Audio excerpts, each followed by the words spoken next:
हरे कृष्णा। बहुत से भक्त लोग जो हमारे मंदिरों से जुड़े हैं उनकी बड़ी जिज्ञासा रहती है एकादशी को लेकर। वैसे तो भारत देश में जो भी व्यक्ति पैदा हुआ है एकादशी के बारे में कुछ ना कुछ ज्ञान तो रखता है, लेकिन फिर भी जब से मॉडर्न सिविलाइजेशन ने अपना रूप लिया है, स्कूल्स में, कॉलेजेस में, कहीं पर भी लोगों को ऐसे त्योहारों के बारे में, फेस्टिवल्स के बारे में कोई जानकारी नहीं होती, इसलिए उनकी क्यूरियोसिटी बनती है और वो पूछते भी हैं प्रश्न। और कई बार लोग पुराने भी होते हैं लेकिन उनकी भी कई तरह के रिचुअल्स बंधे होने के कारण एकादशी को बड़े अजीब ढंग से कर रहे होते हैं या गलत दिन में कर रहे होते हैं। तो आज हमारी कोशिश रहेगी कि हम एकादशी से संबंधित सारी जिज्ञासाएं, डाउट्स या परेशानियां जो हमको आती हैं उन सब का उत्तर ढूंढ लें। तो हमारा प्रयास रहेगा इस वीडियो के द्वारा कि हम एकादशी के बारे में सारी सटीक जानकारी आपको दें। सबसे पहले लोग पूछते हैं कि एकादशी क्या है। जैसे कि नाम से ही विदित होता है, एकादश, संस्कृत में एकादश का मतलब होता है 11, अर्थात ये 11वां दिन है। हमारे कालगणना में 2 पक्ष होते हैं 15-15 दिन के। एक होता है शुक्ल पक्ष और दूसरा होता है कृष्ण पक्ष। शुक्ल पक्ष का मतलब है जब चंद्रमा पूर्णिमा की तरफ जा रहा है, और कृष्ण पक्ष है जब पूर्णिमा से अमावस्या की तरफ जा रहा है। तो ये 15-15 दिन की कालगणना है, इसलिए इनको पक्ष बोलते हैं, शुक्ल पक्ष और कृष्ण पक्ष। अब इन गणना के अंदर जो 11वां दिन है वो एकादश कहलाता है, एकादशी। तो एकादश का मतलब या एकादशी का मतलब 11वां दिन। दूसरा प्रश्न लोग हमसे करते हैं कि एकादशी कौन है या एकादशी के बारे में कुछ बताइए। तो जैसे हमारे ग्रंथों के द्वारा हमें ये पता चलता है कि जितने भी देवी देवता हैं, जितने भी महीने हैं, ये सारे पर्सोनिफाइड डेटीज़ हैं, इनका एक वास्तविक पर्सनल रूप भी है। उसी तरह एकादशी का भी एक अपना रूप है। एक कथा आती है जिसमें बताया जाता है कि एक मुर नाम का बड़ा ही पावरफुल राक्षस था, जिसने अपने प्रभाव के कारण कई बारी देवताओं को हरा दिया था। तो एक बार बहुत विशेष युद्ध में उसने सारे देवताओं को हराया, और हार के बाद सारे देवता भगवान विष्णु की शरण में गए। जब भगवान विष्णु की शरण में गए तो उन्होंने कहा, ठीक है, मैं इस असुर के वध का इंतज़ाम करता हूँ। और फिर भगवान विष्णु स्वयं आए और उस मुर नाम के राक्षस से युद्ध किया। मुर नाम के राक्षस ने जब देखा कि भगवान विष्णु उसके ऊपर काफ़ी हावी हो रहे हैं तो वो रण छोड़ के भागा। भगवान विष्णु भी पीछे गए, लेकिन वो भागकर अपनी जान बचा ली। इतने में जब भगवान विष्णु आए तो वो वहाँ से चलकर सीधा बद्रिका आश्रम चले गए और वहाँ जाकर रेस्ट करने लगे। इतने में ये मुर नाम का असुर भगवान के पीछे पीछे बद्रिका आश्रम पहुँच गया। हृदय में भगवान के प्रति ईर्ष्या थी, द्वेष था, उनको हराना चाहता था। जैसे ही उस गुफा में पहुंचा तो मुर नाम के असुर ने क्या किया, मारने के लिए जैसे ही भगवान को तैयारी दिखाई, उसी समय भगवान विष्णु के शरीर से उनकी स्वरूपा शक्ति अर्थात एक फीमेल फॉर्म में देवी प्रकट हुई। वो वास्तव में एकादशी थी।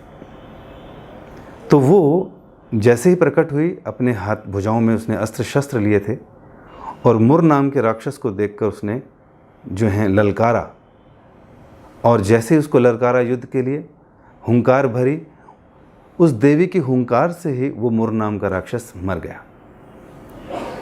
उसी के तुरंत बाद भगवान विष्णु ने अपनी आंखें खोली और पास में खड़ी उस देवी को देखा, जिसने बताया कि मैं आपके ही दिव्य शरीर से प्रकट हुई हूँ और ये मुर नाम के राक्षस का मैंने वध किया है।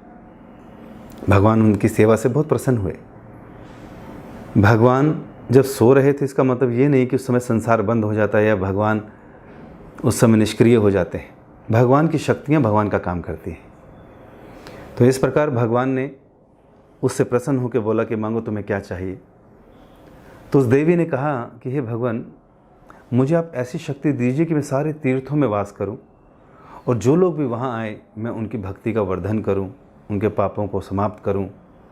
मुझे इस प्रकार का बल दीजिए और शक्ति दीजिए। क्योंकि वो दिन 11वां था महीने का, इसलिए भगवान ने उनका नाम एकादशी भी दिया और उसको तथास्तु कह के वरदान दिया कि वो भक्तों की भक्ति का पोषण करने में सहायक होंगी।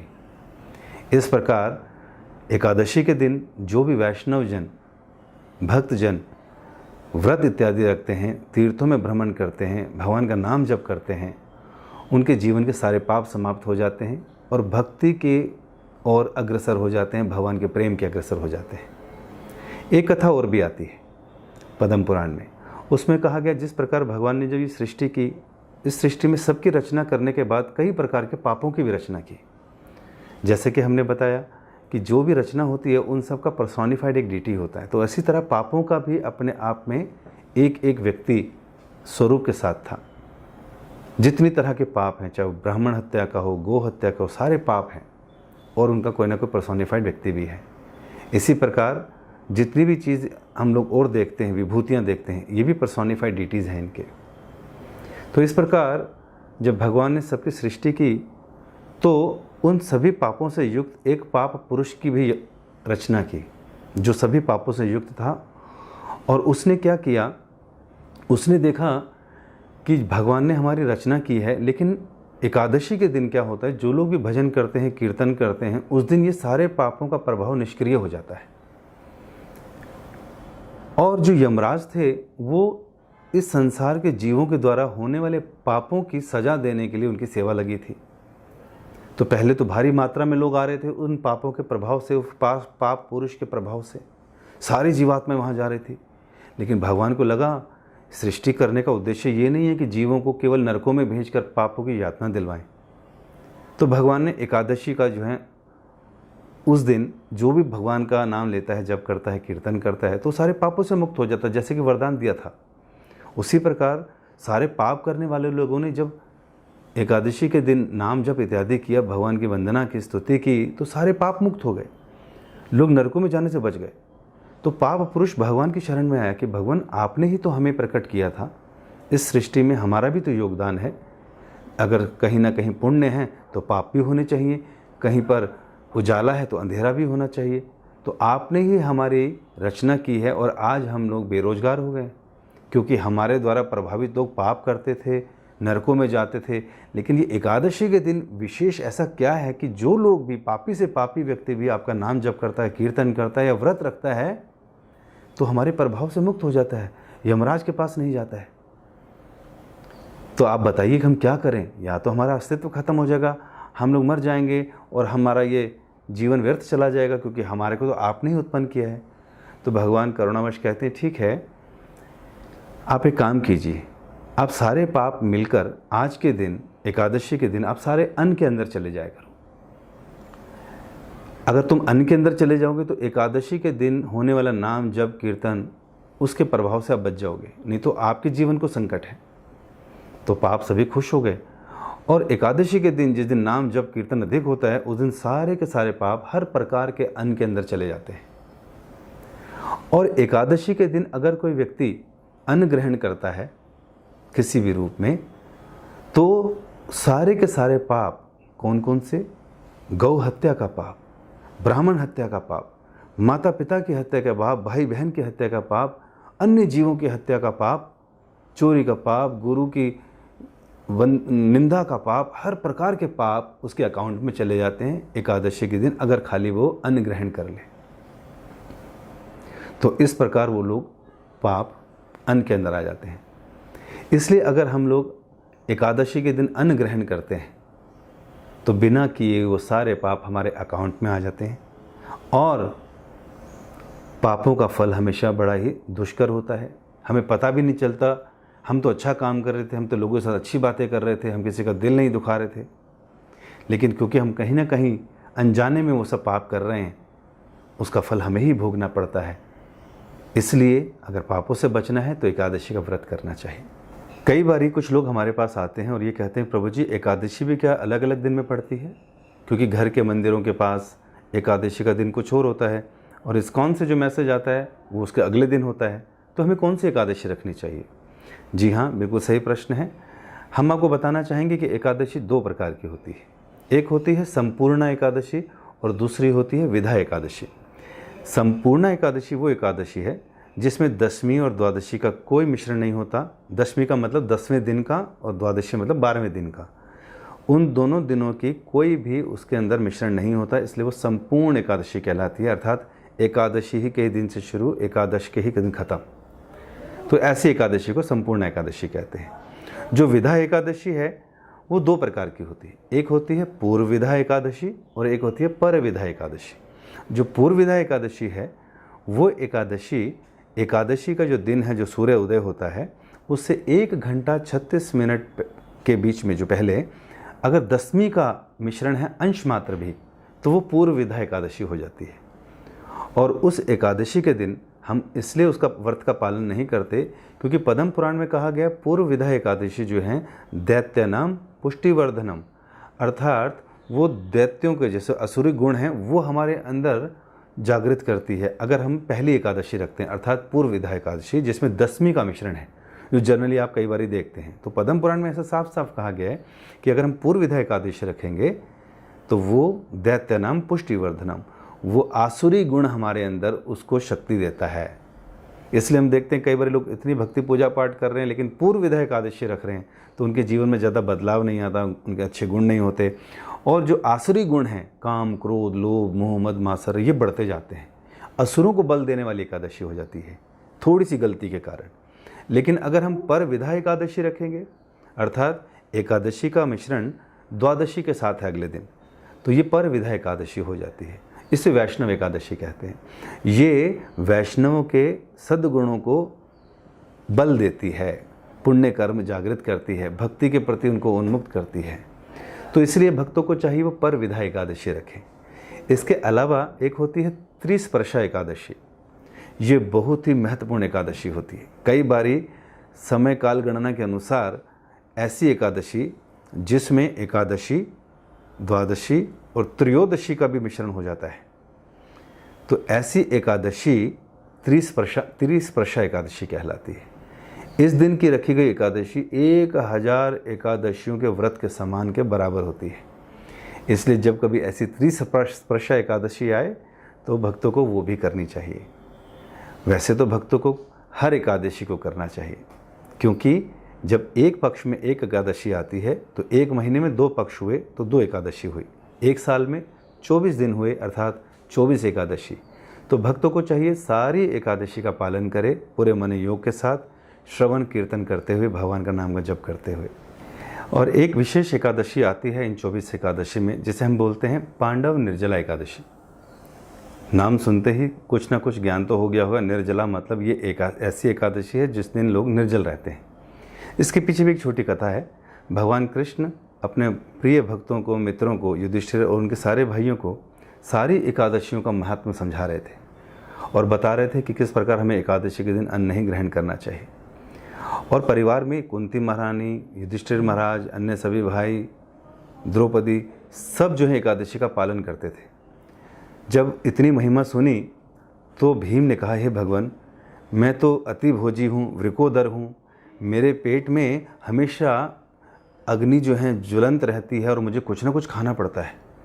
मैं तो भूखा नहीं रह सकता और मैंने आज तक कोई एकादशी का पालन नहीं किया जितने आपने अभी एकादशियों का वर्णन किया। इसका मतलब मैं तो इतना पापी हो कि मुझे नरकों में जाना पड़ेगा। तो भगवान ने कहा, बिल्कुल, अगर कोई व्यक्ति एकादशी के दिन अन्न ग्रहण कर रहा है तो सारे पापों का भागी बन रहा है। तो उसने कहा, भगवान मुझे बताइए, कोई ऐसा उपाय बताइए कि जिससे कि मैं इन सब चीज़ों से बच सकूं। तो भगवान कृष्ण ने कहा, यहाँ व्यासदेव जी हैं। व्यासदेव जी सारे के सारे ग्रंथों के रचयिता भी हैं और ज्ञाता भी हैं। हम इन्हीं से पूछ लेते हैं कि इसका क्या मार्ग है। फिर व्यासदेव जी ने भीम की संतुष्टि के लिए उनको कहा कि जो एकादशी है वो सारी महत्वपूर्ण है, भक्तों को चाहिए वो सारी एकादशी का पालन पूरे मनोयोग के साथ करें। लेकिन तुम्हारे केस में क्या है कि तुम अतिभोजी हो, वृकोदर हो, तुम्हारी जठरा अग्नि हमेशा ज्वलंत रहती है, तुम्हें कुछ ना कुछ खाना पड़ता है। तो आप एक काम क्या कीजिए, आप अगर ज्येष्ठ मास की जो एकादशी आती है उस एकादशी में जिसे अगर आप फास्ट रखते हैं, एकादशी का पालन करते हैं, लेकिन निर्जल अर्थात उस दिन आपको जल भी नहीं पीना, तो अगर आप बिना जल के उस एकादशी को पूरा पालन करते हैं तो लगभग पुरानी 23 एकादशी जिस दिन आपने अन्न भी ग्रहण करा है या नहीं रखा है, आपको पूरी के पूरे साल की 24 एकादशियों का फल मिल जाएगा। ये सुनकर भीम बहुत प्रसन्न हुए कि खाली एक एकादशी रखने से। उन्होंने कहा, जी हाँ। तो इसी तरह हमारे जीवन में भी होता है, कई बार एकादशी के दिन हम कुछ ना कुछ खा पी लेते हैं, गलती से नियम टूट जाता है, या 10वीं वाली दिन रख ली पूर्व विधा, तो भक्त कहते हैं हम क्या करें। तो उन्हें चाहिए कि उनको तो मनोयोग से करे ही, लेकिन जब पांडव निर्जला एकादशी आती है जून के महीने में, उस दिन क्या करे, निर्जल रहे। और इस तरह से अन्य एकादशियों में हुए गलतियां सब माफ़ हो जाएंगी और सारी एकादशियों का फल मिल जाएगा। इस प्रकार बहुत संतुष्ट हुए भीम ये सुनकर। तब से इस एकादशी का नाम पड़ गया भीम एकादशी या फिर पांडव निर्जल एकादशी। इसके अलावा कई बार लोग आते हैं और कहते हैं प्रभु जी एकादशी कैसे रखनी चाहिए और उसमें क्या क्या खा सकते हैं। वैसे तो हम देखें कि हमारी खाने की आदत इतनी स्ट्रांग है कि हम अपनी जीवा को बिल्कुल भी रोक नहीं सकते, उसके वेग को। इसलिए हमारी ट्रेनिंग ऐसी कि 14 दिन 15 दिन हर समय हम 3 बार 4 बार हर समय कुछ ना कुछ खाते रहते हैं। और इस वजह से जब एकादशी के व्रत के बारे में सुनते हैं तो चक्कर आने लगते हैं कि बिना अन्न के कैसे रहेंगे। और इसलिए हम लोगों को फिर कई तरह के उपाय चाहिए होते हैं कि क्या क्या खा सकते हैं। इंटरनेट पे ढूंढते हैं, मंदिरों में फ़ोन करके पूछते हैं, वैरायटी ढूंढते हैं। तो इसको रखने का तरीका तो ये है कि जैसे ही हम 10वें दिन जब हम शाम के समय भोजन लें तो कोशिश करनी चाहिए 5 बजे तक भोजन ले लेना चाहिए, ताकि ग्रेन जो पेट में है वो टाइमली डाइजेस्ट हो जाए। उसके बाद भी अगर कुछ भूख लगे तो फिर फल इत्यादि ले सकते हैं। तो 5 बजे के बाद सायंकाल के बाद हमें कुछ नहीं लेना चाहिए दशमी के दिन ही। और फिर सुबह उठ के स्नान इत्यादि कर कर एकादशी भगवान का नाम जप कर कर शुरू करना चाहिए, उनकी प्रार्थना कर कर, मंगला आरती कर कर या उनकी वर्शिप करके। उस दिन हमें चाहिए कि हम गीता का पाठ करें, 15वां अध्याय भी पढ़ सकते हैं, और श्रीमद् भागवतम से कई श्लोकास को पढ़ सकते हैं 1 घंटा 2 घंटा। एकादशी का मतलब है उस दिन हम भगवान के पास जाएं। उपवास का मतलब होता है भगवान के और नज़दीक जाने का एक अच्छा माध्यम। तो एकादशी माधव तिथि बोला जाता है, अर्थात ये माधव भगवान को, कृष्ण को संतुष्ट करने वाली है, भक्ति बढ़ाने वाली है। भक्ति जननी अर्थात हमारे हृदय में भक्ति का उदय कराती है। तो इसलिए हमें चाहिए सुबह उठने के बाद स्नान इत्यादि नित्य कर्मों से निकलने के बाद भगवान के नाम का जप, कीर्तन, वर्शिप इत्यादि करें और पूरा दिन ऐसे कार्य करें जो भक्तिमय हों। अगर ऑफिस जाना पड़ता है या बिज़नेस में जाना पड़ता है, घर से बाहर निकलना पड़ता है, तो मॉर्निंग में अपनी पूरी साधना कर कर जाएं। और फिर बाहर भी अगर जाएं तो कम से कम बोलें, कम से कम शारीरिक काम करना पड़े, ऐसा प्रयास करना चाहिए। और जो लोग घर में रहते हैं उन्हें चाहिए कि वो उस दिन भजन कीर्तन ज़्यादा से ज़्यादा करें और कोई भी ऐसा कार्य ना करे जिसमें हमें लगे हमारा टाइम वेस्ट होता है, जैसे नाखूनों को काटना, बाल बनवाने जाना, पार्लर जाना या जिम जाना। ऐसे शारीरिक कार्य जो हम अन्य दिनों में करते हैं उस दिन ना करें। हम अपने समय का इस्तेमाल भक्ति के लिए करें, ताकि भगवान भी देखे कि हम अपना समय का एक एक क्षण भगवान की सेवा के लिए लगा रहे हैं। और दूसरे कार्य जो अन्य दिनों में टाले जा सकते हैं उस दिन ना करें। उस दिन केवल भक्ति का दिन है। उस दिन हम भगवान के नज़दीक जाना चाहते हैं, ऐसी डिज़ायर डेवलप करें और ऐसे कार्य भी करें। तो पूरा दिन भक्तिमय कार्य करें, श्रवण करें, स्पिरिचुअल वीडियोस देखें और ग्रंथ इत्यादि पढ़ें। शिला प्रभुपाद जी कहा करते थे भक्तों को कि हमें ज़्यादा से ज़्यादा जप करना चाहिए। तो एकादशी के दिन भक्त लोग 64 माला का, 108 माला का नियम ले सकते हैं, करने का प्रयास करना चाहिए। नहीं समय है, ऑफिस या काम पर जाना पड़ता है, तो 32 माला कर लें। लेकिन इस्कॉन के सदस्यों से प्रार्थना की जाती है कि वो कम से कम 25 माला तो इस दिन करें। इसलिए हमारे सभी नवदीक्षित भक्त दीक्षा के बाद, उससे पहले सभी लोग 25 माला की आदत डालते हैं। एक माला 108 मनकों की होती है और 25 माला भक्त लोग कम से कम करते हैं, अन्यथा ज़्यादा भी करने का प्रयास करते हैं। तो इस प्रकार हमें व्रत रखना चाहिए। खाने के लिए जैसे हम नवरात्रों में कुट्ठू, सामक और कई कुछ लिमिटेड सब्जियां जो बताई जाती हैं जैसे घिया इत्यादि, इनका सेवन करते हैं, तो वो करा जा सकता है। और दूध से बनी चीज़ों का सेवन कर सकते हैं, शकरकंद का सेवन कर सकते हैं, आलू का सेवन कर सकते हैं, पीनट्स का सेवन कर सकते हैं, उसी के तेल से सारी चीज़ें बनाएं। अगर काली मिर्च और सेंधा नमक का भी इस्तेमाल करना है, यही करना चाहिए। और उसको भी नए पैकेट्स खोल कर इस्तेमाल करें, क्योंकि अगर अन्न का एक भी कण उन मसालों में या चीज़ों में होगा तो एकादशी विफल हो जाएगी।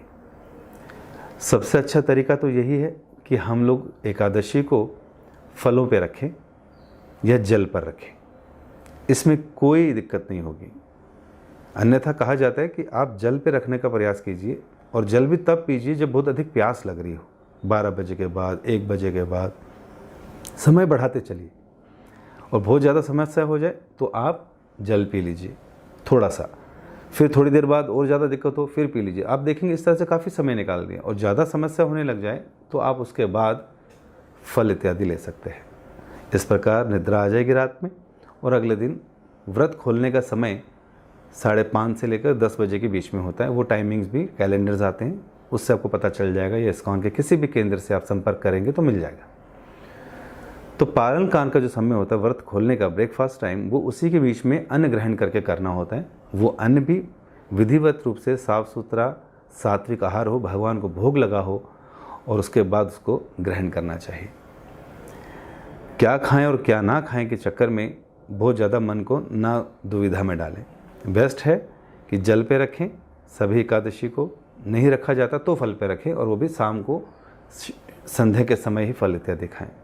अगर किसी के साथ दिक्कत है, घर परिवार में लोग बिल्कुल नहीं मानते हैं, उनके लिए वैरायटी बनानी पड़ती है ताकि अन्न से बचें, पापों से बचें, तो हाँ, उनके लिए अगर आप बनाना चाहते हैं तो बना सकते हैं, और ध्यानपूर्वक बनाएं ताकि उनको एकादशी का फल मिले। अन्यथा एक दिन की तपस्या से हम लोग अपना कितना भला कर सकते हैं।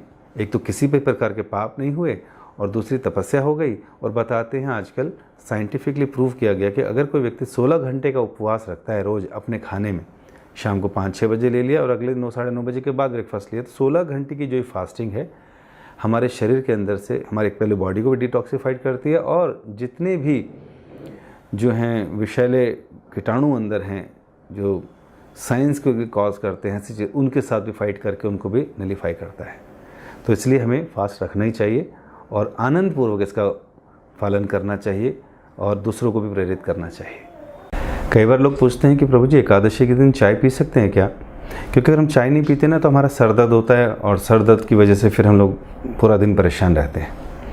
वास्तव में चाय के अंदर निकोटीन है, कॉफ़ी के अंदर कैफीन है। ये दोनों अपने आप में एक नशे हैं जो हमारे माइंड को स्टिमुलेट करते हैं, उद्वेगित करते हैं, और कई प्रकार के विचारों में निमग्न कर देते हैं।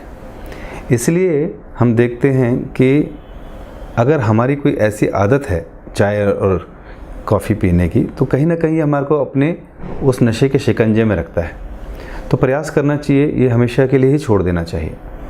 और अगर ऐसा कुछ लगता है कि सर दर्द हो जाएगा, तो हमें क्या देखना चाहिए कि हमें प्रयास यही करना चाहिए उस दिन हम गर्म पानी पी लें, उसके अंदर चीनी मिला लें, उसके अंदर अदरक डाल लें।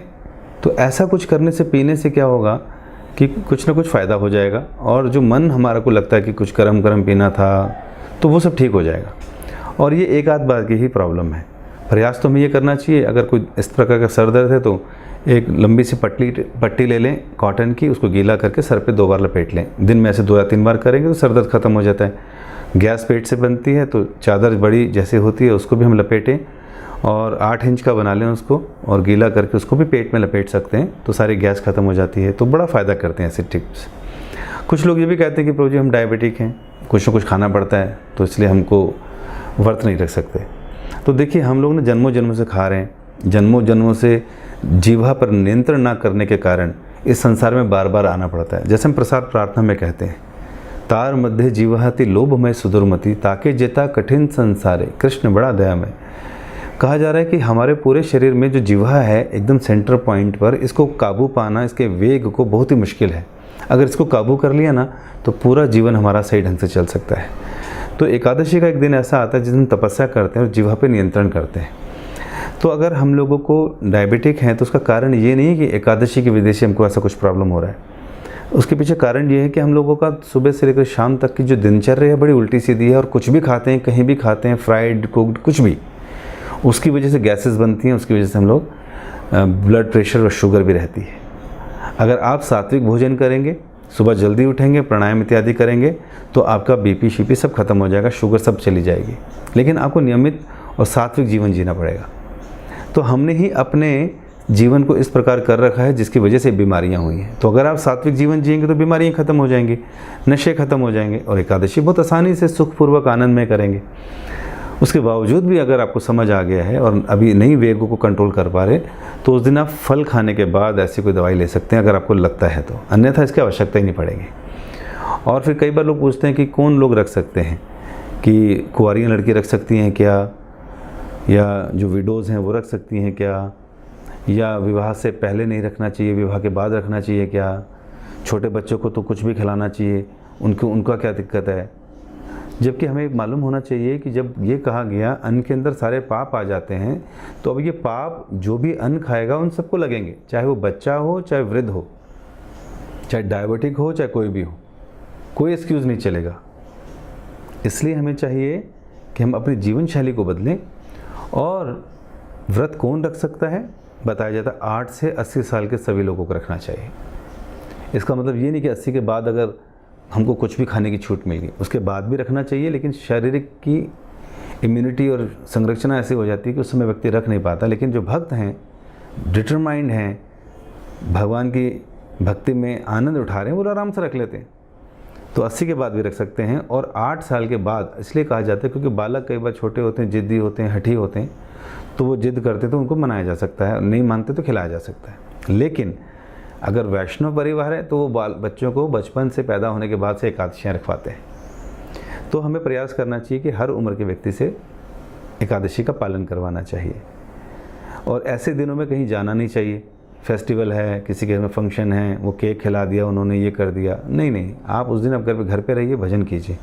और बहुत ज़रूरी अगर जाना है तो अपना ध्यानपूर्वक जाएं और एकादशी का पालन करें। लोगों को साफ साफ समझा दें कि हम लोगों ने एकादशी का पालन कर रहे हैं और आज हम कुछ नहीं खाते।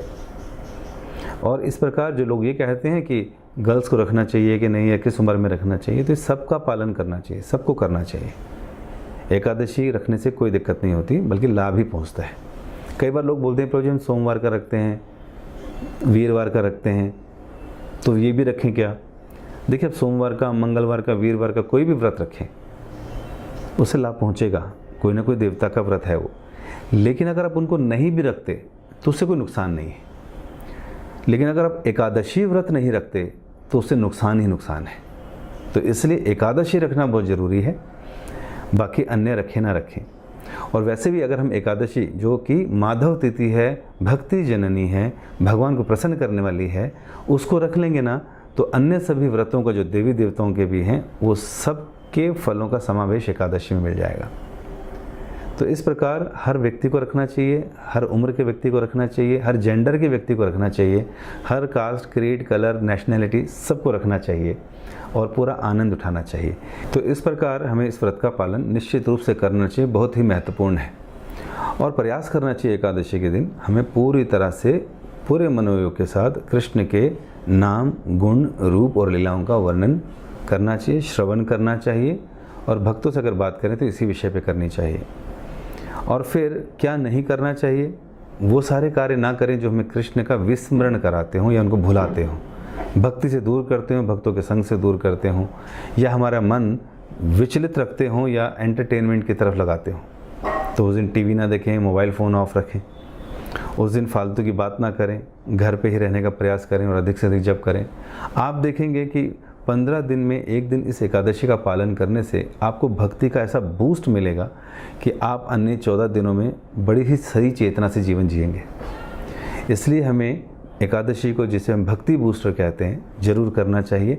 इससे हमारा भी जीवन सफल होगा, हमारे इर्द गिर्द हमारे बच्चों का, अपने परिवार के सभी लोगों का जीवन सात्विक होगा, शुद्ध होगा, ऑस्पिशियस होगा। इसलिए हमें हर हाल में एकादशी करनी चाहिए। धन्यवाद। हरे कृष्णा।